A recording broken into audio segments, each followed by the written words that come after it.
गया जिला बिहार राजधानी पाटना ठारू प्राय 104 किलोमीटर दूर अवस्थित। धार्मिक भाव में गया केवल हिंदू मान नुहे बरं जो मैंने बौद्ध धर्म अनुसरण करती से सम्मानित। बौद्ध धर्मर अनुगामी माने यहाकू महात्मा बुद्धंक ज्ञानर क्षेत्र बोली विवेचना करुथिबा बेले हिंदू माने गया को मुक्तिर क्षेत्र एवं परित्राणर स्थान बोली विवेचना करती।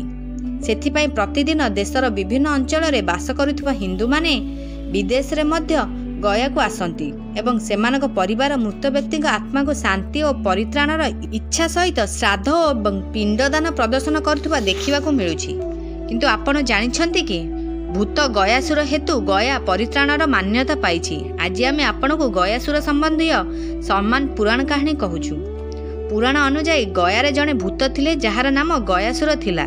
गयासुर तांकर अनुताप हेतु एक उत्साह पाइले जे जीए तांकू देखे किंबा तांकू स्पर्श करे तांकू यमलोक जिबाकू पड़िबो नाही। एपरि व्यक्ति सीधा विष्णुलोक को जिबे। एही अभिवृत्ति हेतु यमलोक निर्जन हेबाकू लागिले।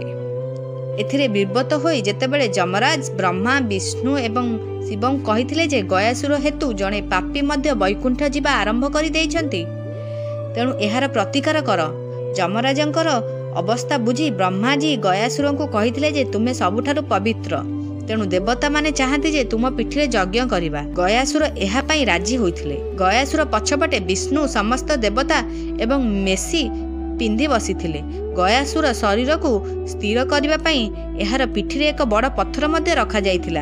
आज एही पत्थर को सुंदर शिला कुहा जाए। गयासुरर एही उत्सर्ग सहित भगवान विष्णु एक उत्साह प्रदान कले जे वर्तमान ठारू एही स्थान जेउठारे आपणक शरीरर जागा प्रदर्शन करा जायछि ताहा गया नाम रे जनाशुना। एठारे जे पिंडदान एवं श्रद्धा प्रदर्शन करे से योग्यता पाइब एवं जे पिंडदान ग्रहण करिब से परित्राण पाइब। एठाकू आसीबा द्वारा आत्मा को बुलिबा को पड़िब नाही।